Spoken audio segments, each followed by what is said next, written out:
Welcome to Consider Yourself Hugged. I'm Tammy. I'm Michelle. I'm Gracie. And a hug is a gesture intended to convey a sense of care and support, safety, intimacy, and affection. And even though we can't wrap our arms around you, we want you to consider yourself hugged. Oh, here we are again, girls. How's everybody? Great. Oh, just to give you all a heads up, tornado watch alert. Oh, so if anything happens and I just run screaming, that's what's going on here. Oh my gosh. Oh. Years ago when Jamie lived, I think he was I don't know where he was, but we're on the phone and he goes, oh, earthquake. And then he just hung up. He was fine. So at least try to give us, some sort of warning. Right. Yeah. And truth be told, you all who are listening, we just had a conversation before we hit record about how we're really doing, like with personal medical problems for women over, I guess, are we all over 50? We're all over 50, I think. Okay, yeah. We're all over 50. I'm 47.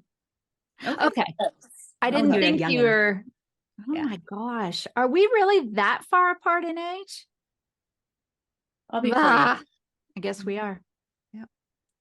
Okay. Well, for women over 45. Yes. How about that? We'll go with that. Yeah.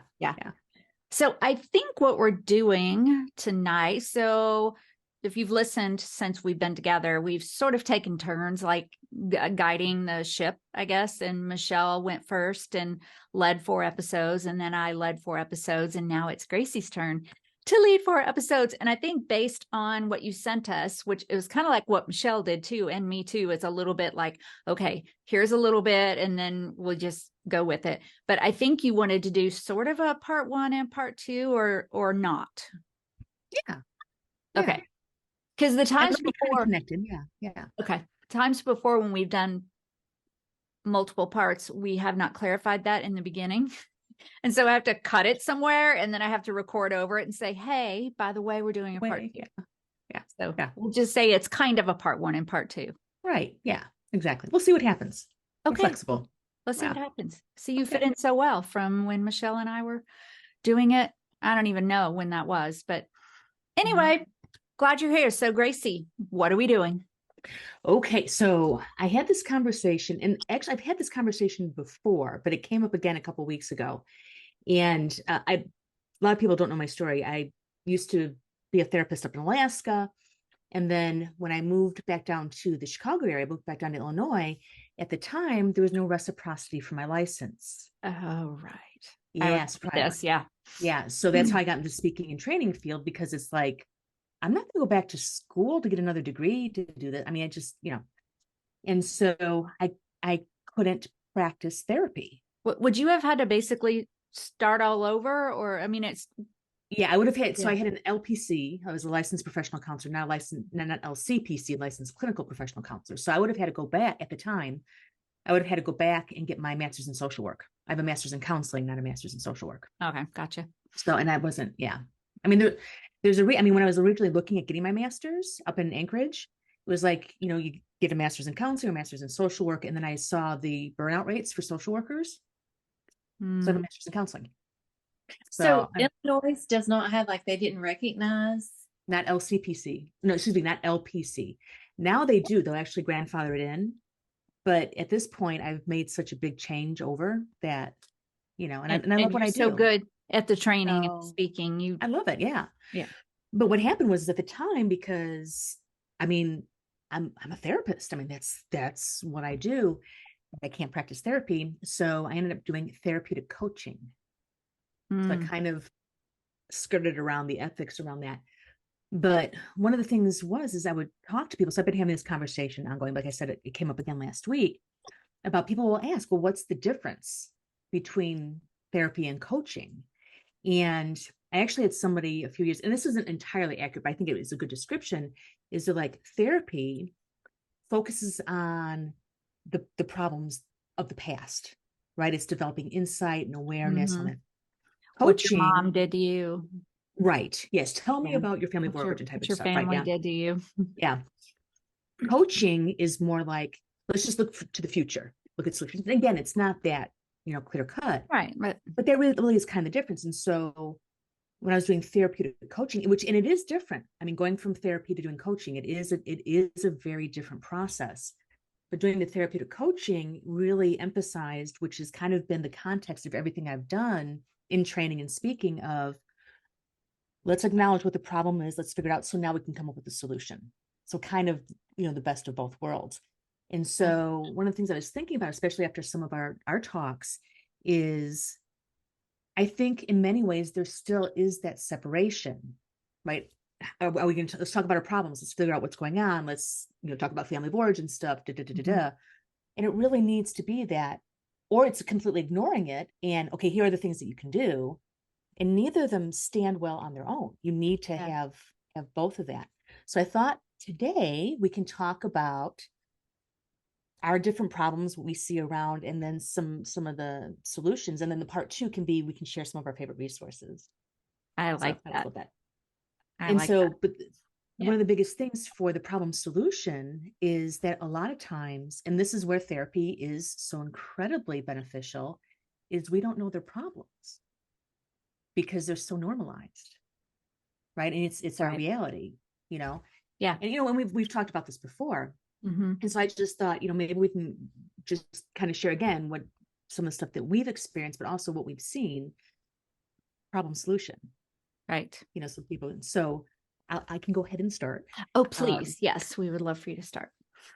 And so one of the biggest things for me, and this awareness, I actually had a discussion with one of the members of my team, Amber, and I was asking her to give me some feedback on stuff. And she gave me some really good feedback. And she was saying, oh, I don't want to offend you. I'm like, no, I'm asking, please, give it to me. And it really reminded me that one of the big things growing up, so I grew up in an alcoholic household, and my dad was a really happy drunk, not a happy hungover person. Oh. And so one of the things is that don't rock the boat, don't make any noise, don't do something like that. And the whole thing too, and the whole thing too of, well, wait till your father gets home, type of deal of. And so I grew up, and I was the oldest of 2. I was the oldest, so straight A student, right? All that achievement stuff. Mm-hmm. And I realized through therapy and stuff like that my normal was a people pleaser and conflict avoidant. Yeah. And, growing up, through college and into my first marriage, I didn't see those as problems. Because I see what you're saying. Yeah. Right? You say, yeah. People that's just happy. The way that you lived, and everybody was good. Right. And there's no yelling, there's no fights, there's no, everything's good. And then I met my first husband. He would actually pick fights with me in public, like at the grocery store. So I went to have some sort of conflict, and I think as a measure of control. I'm not really sure. Oh. Because he knew that I would do everything in my power to not have that conflict, especially in public. So what does he want? What do I need? What can I do to give him what he wants? So he starts doing this. Until I stopped. We actually had a knockdown drag out in the middle of the grocery store one time. Was this because you said you realized it was some of these things were problems through like counseling and therapy? Was that when you were still married? Mm-hmm. That you were figuring this out? Yeah, that's one of the reasons I actually went forward with thinking about, we need to get a divorce. Because I was finally engaging in conflict, which was a good thing. But I realized this is not what I wanted. And again, it was still kind of conflict avoidant. It's not that I didn't want unhealthy conflict. I didn't want any conflict at all. And so I had to work through that, through the divorce, through therapy. And I've been in therapy for years, with stuff like that. But yeah, I mean, that's what you did.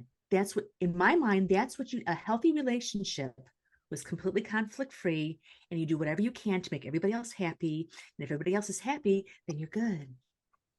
And don't you think too, that's also like generational, being raised by moms who were Yeah. Moms in the 60s, and they were still in that, right. Be a good girl. And, right. Because it was also gender based. Right. Yeah. Be a good girl. So, It's our role to make people happy. Right. Right. And don't you think it's also kind of biological in that, like, growing up in an environment where, there was a lot of tension, kind of that fight or flight response when conflict happened. Your body just kind of takes over. You don't want that. You're trying to avoid that. It's really uncomfortable. Right. And it's a survival thing. Yeah. Scary. It was interesting that you're talking about this, because I just got back last night from Denver, and I was doing a breakout session with a friend and colleague who's been on the show before, Donna Clark Love. I'll put a link in the show notes for our session. And our topic was invisible tigers, the thoughts and things that you don't always know that are there. And so we did a poll on the app that they had. So this was school nutrition. Okay. So these are lunch ladies, lunch men, district directors, dietitians, things like that. So we did a poll, and the question was, when you are confronted with a challenge, do you fight, flight, or freeze? And I can't come up with the exact figure, but like 80% of them went into fight mode. And it was really interesting to me on a couple of fronts, because on the surface of it, I've been in hundreds of kitchens over the past 10 years, because I've worked in sales in that industry and gone in. I don't anymore, but I would go in and train. And these people are passionate about their kitchens and helping their kids. And I have seen them. I mean, they're one of the most loving groups I've ever spoken to. But I was kind of surprised. On the one hand, I was thinking, well, sometimes these can be pretty aggressive. They've been there for a long time. But on the other hand, I think that it comes out of a lot of passion. So in that particular industry, a lot of them are not conflict avoiders. They're like, get out of my kitchen, get away from my piece of equipment. So I don't know, there's a gender, but then also, I don't know, there's just so many things that go into that whole, what you do in conflict. So do you think that the way the question was structured, was it more structured to where you were asking them about how they were at work or at home? Because I'm just curious, like, I wonder if there was like a difference. That's probably true, because it's less risky, I think, maybe, right, to go into fight mode when you're with people that you don't live with, maybe, as opposed to a spouse or a friend. I don't think that we phrased it, but we were at a work conference.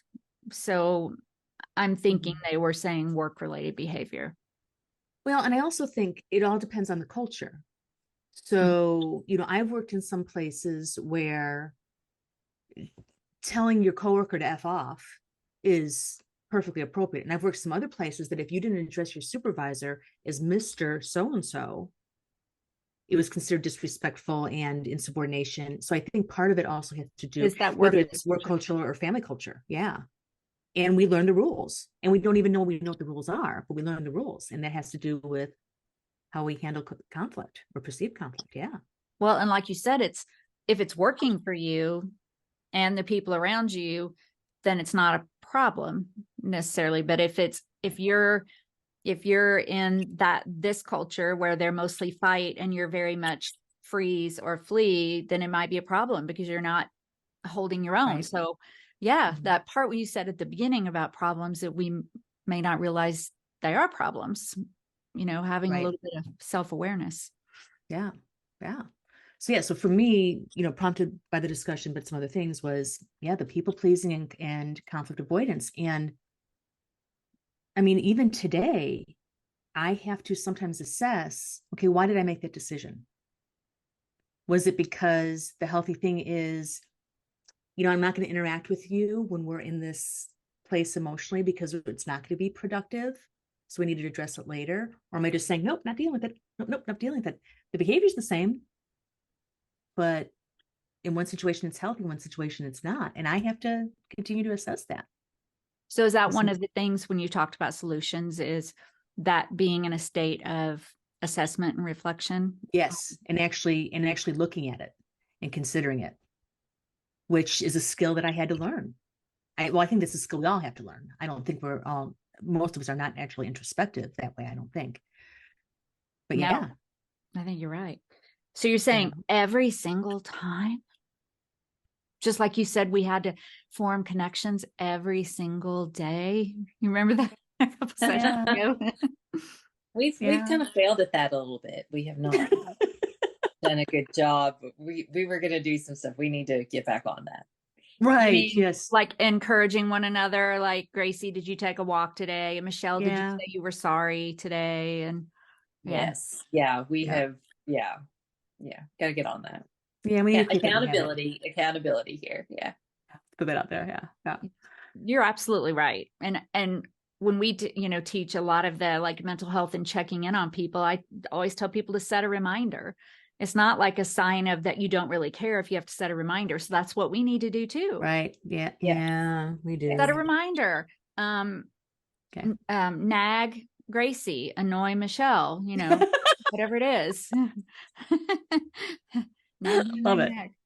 But yeah, I mean, it's one of those things where it's not, I mean, even after we were talking that we're in our late 40s and 50s, even after doing this work for a long time, there are some things they're just not habit for me.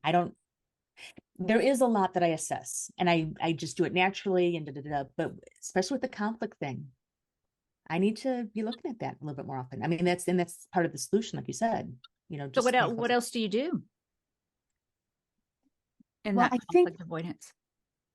Well, the big thing also with the conflict avoidance for me is not recognizing, well, the reason that there's conflict is probably because my needs aren't being met. And again, as a people pleaser, a lot of times that's the last thing I look at. I look at what everybody else needs. And, just, checking in with myself, starting the day off, whatever. Again, that's not natural for me.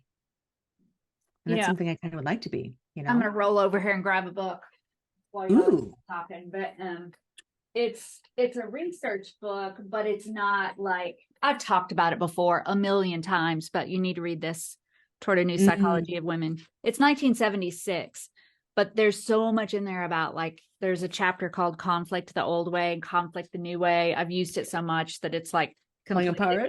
Nice. But I just love it so much because that would be like a resource, not one of mine that I was going to mention when we come back together next time, but that's a great one for conflict. Nice. And especially for women, if you're a woman listening or watching. And what you're talking about, like it reminds me, and I've shared this before on here, I've shared it with Tammy before about how like God just really gave me a light bulb moment that is when I started therapy. I was teaching physical science, and we were talking about measuring. And the statement I heard myself say was that, and because we were talking about measuring your speed if you were walking on a train in relation to the train and the train speed, we're talking about all of that.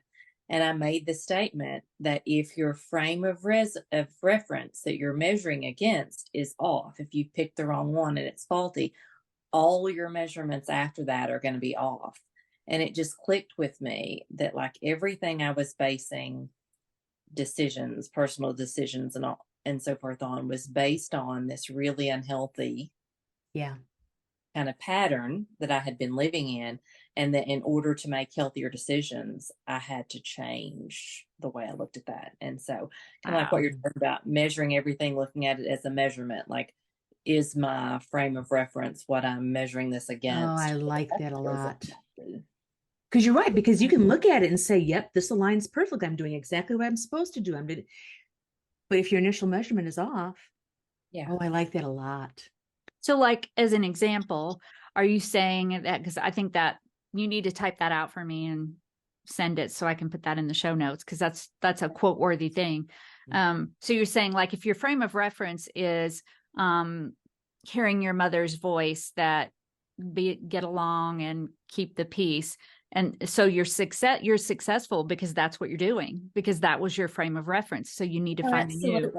And for me, it was one of the biggest ones, and one of the most life-changing things for me has been realizing that you don't have to live in the status quo of where you are at the moment. Because in my world for a long time, there wasn't change. It was, how do I keep this going exactly the way it is without being Right. harmed, staying very level? And just the whole concept that I get to write my life, that this is a new day and I can pick how this day is going to go and I can design that day. And all of that, that was world changing. And I'm not sure if that makes sense, but I'll give an example of when I first started realizing this. I was moving offices at work, still teaching. I was moving offices, and someone came in, and I had not changed the office from where the previous person had everything. I did not go in and arrange it the way I wanted, the way I would have liked it. I just didn't, because in my world, you just moved right in and fit right along, and you didn't change things. You Wow. just kind of made yourself part of that. And then she came in and she's like, oh, I'm going to change this and move this here. And I thought to myself, well, why didn't I do that? It's because I had to learn, oh, I get to create my space. I don't have to just come into a space and make it, work the way it is. I can make change. Right. That And is it's so something good. as simple and obvious. It's not simple and obvious. It No. wasn't to me at the time. No, it was eye opening. It was like, oh, it was kind of that eye opening process of, I'm not changing things, and therefore nothing is changing. Like I have to change some things for something Right. to change. Yeah. Yeah. Is Yeah. that your what are we talking about? The problem that you were saying was kind of I really, yes, because I think that probably has been the most eye opening thing. Like Gracie was saying, not living in a pattern of the past, and like, oh, I'm an adult. Like I can create my own patterns. you're a grown woman. I absolutely am. You can do whatever you want. You can use Mhm. Anjali perfume and bring home the bacon and fry it up in a pan. And I don't know about the man thing, but anyway, Yes, absolutely, absolutely. that is really good. That is really good. Well, and can I add another twist to it? Ooh, a Too? twist. A twist? Because a lot of it's, learn patterns, behavior, and stuff like that. And again, it's normal. It's what's habituated. Da, da, da. But the other thing that we've talked about is mental health stuff like depression. Oh, I honestly did not know until I was like in college that everybody else didn't cry themselves to sleep on a regular basis. you thought I that was normal. I did completely. I Who had no told idea. you? You know, that's a really good question. I just, You don't because remember like a well, moment? I think there's a misconception that kids don't have depression and anxiety. And especially if it's a brain thing, yeah. And so I just think from, being really little, that especially if I was tired, especially if things weren't going my way, I would just cry. And I'd been taught not to make a big deal about it. So I would just quietly cry in bed. And because I knew Give nobody me saw sad. me. Well, I mean, it's, yeah.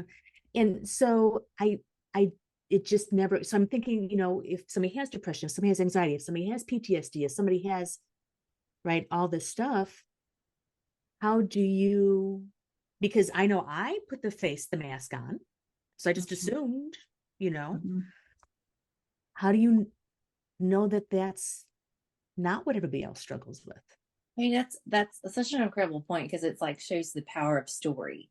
Because when people didn't talk Yes. about this, then people didn't know. And I saw, I did a training not long ago, and the woman said that when she did her social work graduate degree in this training, it was a online training, that she did it at Columbia, and it was like in the 70s, a long time ago. But she said that there were only two words at the time that she was taught about sexual abuse, that sexual abuse within families was very rare.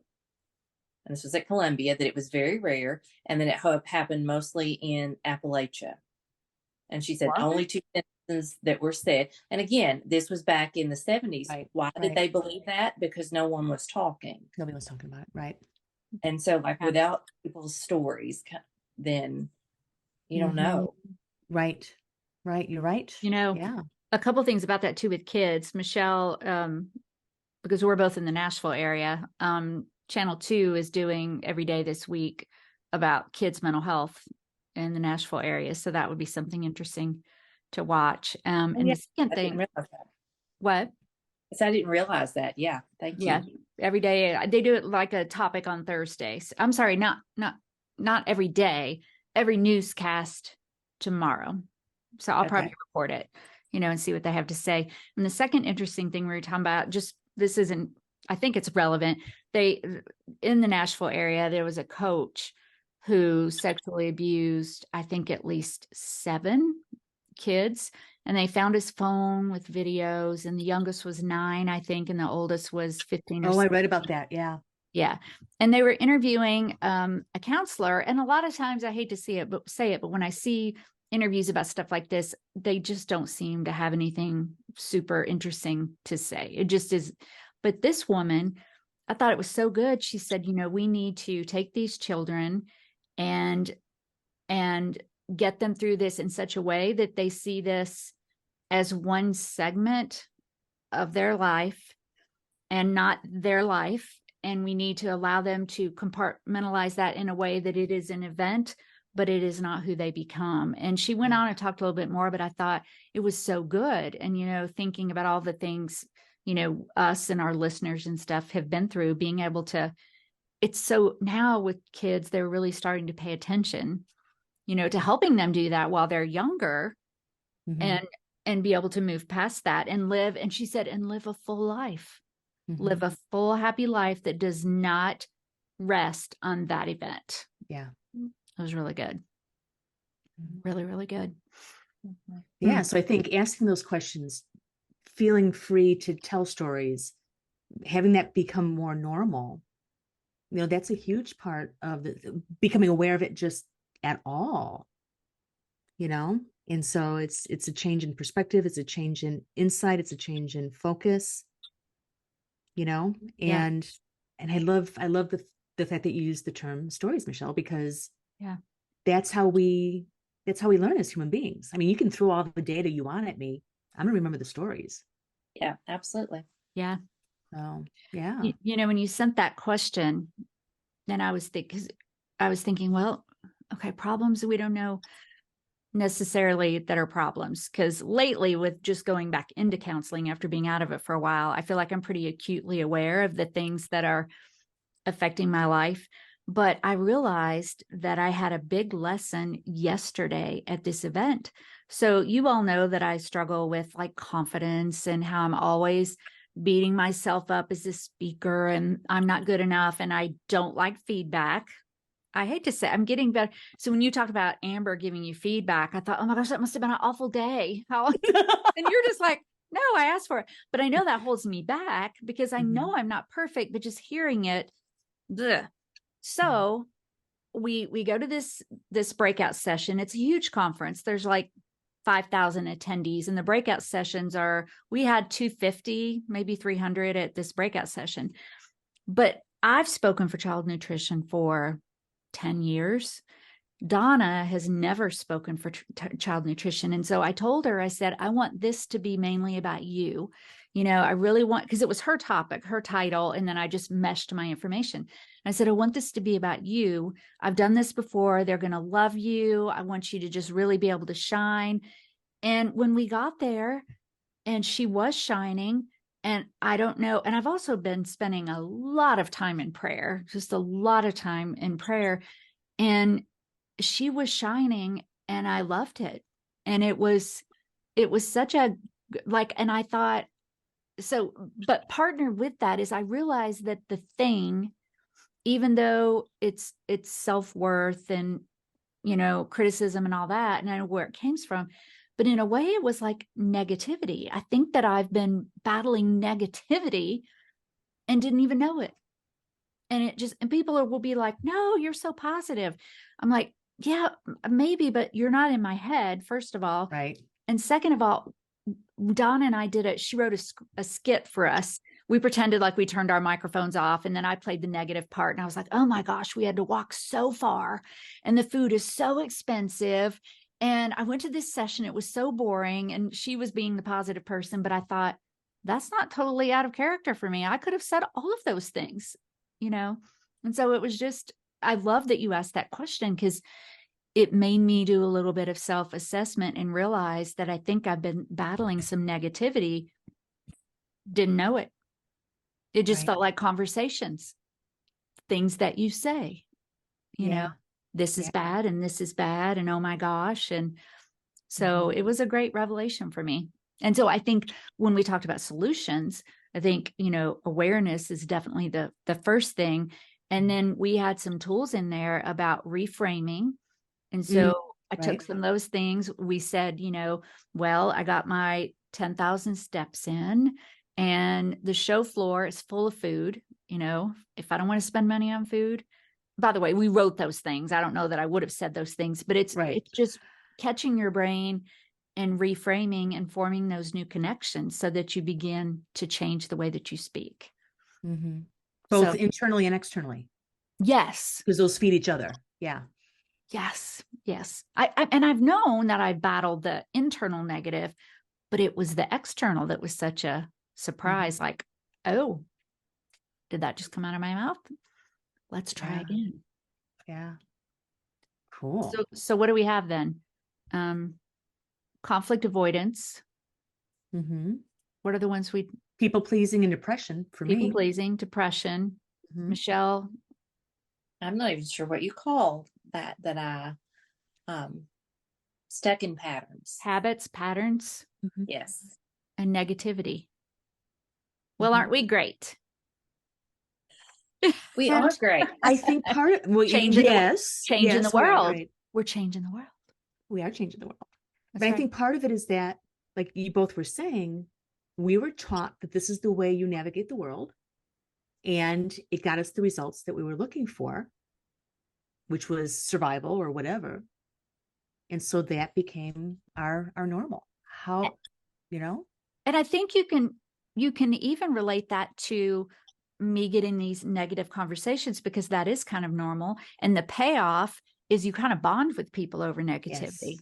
And so, you know, and I even talk about, that's part of my dissertation, but that's just, I know. And so it's just really evidence that it's really easy to just fall into it and just not realize it.